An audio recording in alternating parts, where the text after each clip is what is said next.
of its diversity and polytheism. You must fall into that to be a good citizen. When the Christians said no, they were thrown to the lions. Now, later on, after the time of Constantine, he crosses the Tiber River in 312, and Christianity gained a lot of power and a lot of adherents. Now, Constantine and subsequent generations, they said, let us Christianize the empire. At last, the Christians were in charge. And now the Christians had the ability to persecute the heretics. At first, the sword belonged to the pagans. Now the sword belonged to the Christians. And so they made everybody become a Christian.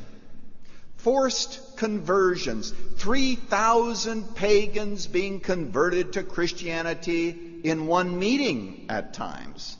And everybody had to profess faith in the Christian God.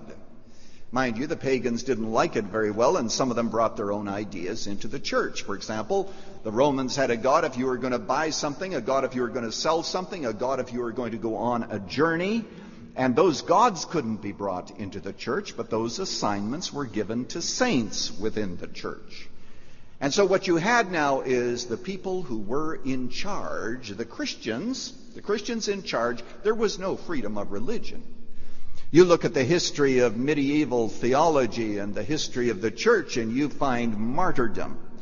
You could deny the Trinity and be burned at the stake. No such thing as freedom of conscience. Because just like the pagans believed that you had to be of the same religion to be a good citizen, the belief was now that you had to be a Christian in order to belong to Christendom and to be a good citizen within what was called the Holy Roman Empire. Christendom now demanded that you be a Christian. And infant baptism was proof that you were a Christian. That's why when Charles the Great said that all those who are not baptized as infants, those parents must be thrown in jail or put to death, it's not that he was interested in theology, but the similar religion, you see, held the Roman Empire together. Now let's go to the time of Luther. It's 1517. He nails his 95 Theses on the castle door in Wittenberg. 4 years later, he is asked to go to Worms. The Pope had said that he was to be condemned and put to death, but the Emperor, Charles V, did not want to put him to death unless at least Luther was able to be granted a hearing. So Luther comes before the Diet of Worms, and by the way, this has nothing to do with losing weight or anything like that. Actually, you know the word diet means like a synod, and in German the word worms is Worms. The W is pronounced like a V. Luther goes there a hero. It was said that 90% of the people in Worms were shouting that they were in favor of Luther, and the other 10% were shouting death to the Pope. So he comes there as a hero. He's asked, will you recant your writings? He said, I need to think about it. And they said, we'll give you till tomorrow. Because I may not have another opportunity, I want to read parts of the prayer that he prayed that night, because he knew that he would not recant, and he also knew that if the law were followed, he would be put to death, if not instantly, within a few days. So he knows that this is his death warrant.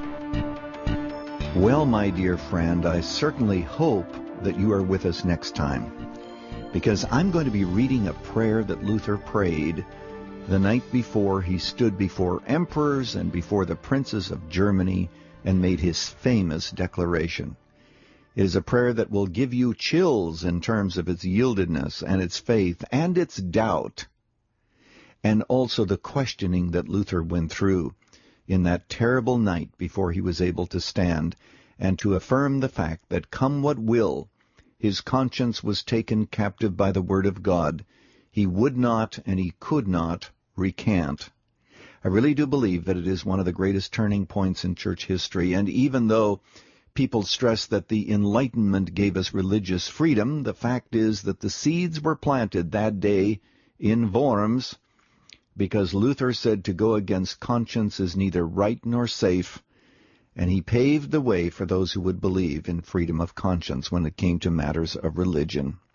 Well, all that to say that we should be thankful for those whom God raised up, our forefathers, who are willing to stand for the faith, who are willing to draw a line in the sand and to say, this is where I stand, I cannot do otherwise. Now, my question for you today is, where is your line in the sand? Are you compromising? Are you selling your convictions? Are you willing to have a sullied conscience? Or are you willing to say, here's where the line is drawn? It's a matter of personal integrity. It's a matter of yieldedness. It's a matter of saying, God, I belong to you, and I will not compromise. My friend, eternity is coming. Don't look at your present situation through the lens of time, but step back and view it from the standpoint of eternity. Let us all take a stand and say, by God's grace, we will not be moved. Thank you, Dr. Lutzer. Dr. Erwin Lutzer has introduced the first message in his series on Christians in Conflict, as he spoke on When Religions Collide. Tomorrow, join us as we hear more of the amazing story of Martin Luther. Running to Win comes to you from Chicago's Moody Church to help you understand God's roadmap for your race of life. Our 4-part series on Christians in Conflict can be yours on CD, cassette, or MP3. For full information, call toll-free at 1-800-215-5001. That's 1-800-215-5001. Ask about Christians in Conflict when you call. Visit our website at runningtowin.org, and don't forget, Running to Win is supported by listeners like you. This is Dave McAllister. Join us for the Friday edition of Running to Win.